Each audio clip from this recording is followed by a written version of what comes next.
നമുക്കൊരു വീടിന് MEP plan എന്തിനാണ് ആവശ്യകത എന്നാണ് ചോദ്യം. അത് സീരിയസ്ലി ഈവൻ നമ്മുടെ പല വീടുകളിലും നമുക്ക് എന്ത് ചെയ്യാൻ പറ്റില്ല. നമ്മുടെ സ്വിച്ചസ് കാര്യങ്ങൾ ഇതൊക്കെ ഏതിൻ്റെതാണ്, അതേപോലെ തന്നെ പലതും അറിയില്ല. ഡിസൈൻ അനുസരിച്ച് നമ്മൾ ചെയ്യുമ്പോൾ പലതിൻ്റെ പൊസിഷനിങ് ചേഞ്ച് ചെയ്യേണ്ടി വരും.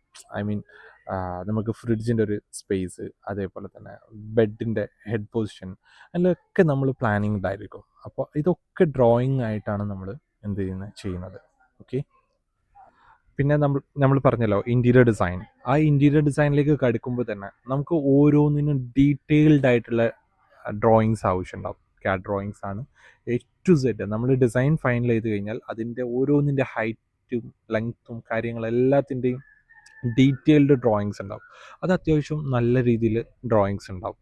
ഇതാണ് നമ്മുടെ ഒരു വീട്ടിൽ ഏറ്റവും കൂടുതൽ നമ്മൾ ചെയ്യുന്നത്. നമ്മളൊരു ബേസിക്കും അതേപോലെ തന്നെ നമുക്ക് ഏറ്റവും അവയർനെസ് ഇതിനാണ് ഉണ്ടാവുക. പ്ലാനിങ്ങിനെ കുറിച്ചാണ് ഏറ്റവും കൂടുതൽ അവയർനെസ് വേണ്ടതെന്ന് പറഞ്ഞു. പ്ലാനിങ്ങിൽ ശ്രദ്ധിക്കേണ്ട കാര്യങ്ങൾ എന്തൊക്കെയാണ്? പ്ലാനിൽ എന്തൊക്കെ കാര്യങ്ങൾ ശ്രദ്ധിക്കണമെന്ന് പറയുമ്പോൾ നമ്മുടെ ഒരു ക്ലയൻറ്റിൻ്റെ ഒരു സൈഡിൽ നിന്ന് ഞാൻ നോക്കുന്ന സമയത്ത് അതിനെ നമുക്ക് രണ്ടാക്കിയിട്ട് നോക്കാം. നമുക്ക് ഏറ്റവും ഇമ്പോർട്ടൻ്റ് ആയിട്ട് വേണ്ടത് 3 കാര്യങ്ങളാണ്. ഒന്ന്, നമുക്ക് ലാൻഡിൽ നമുക്ക് പെർമിറ്റ് കിട്ടുമോ എന്നുള്ള ബോധ്യം ഉണ്ടാവുക എന്നുള്ളത്. രണ്ടാമത്തത്, ഒരു ഫർണിച്ചർ ലേഔട്ട് മസ്റ്റായിട്ട് ചെയ്യാം. അതേപോലെ തന്നെ മൂന്നാമത്തെ ഒരു കാര്യം, നമ്മുടെ ഒരു വീടിൻ്റെ എക്സ്റ്റീരിയറിൻ്റെ ഒരു അവയർനെസ് നമ്മുടെ ക്ലയൻറ്റിന് ഉണ്ടാവുക എന്നുള്ളതാണ് ഏറ്റവും ഇമ്പോർട്ടൻസ് ആയിട്ട് ഞാൻ പറയുന്നത്.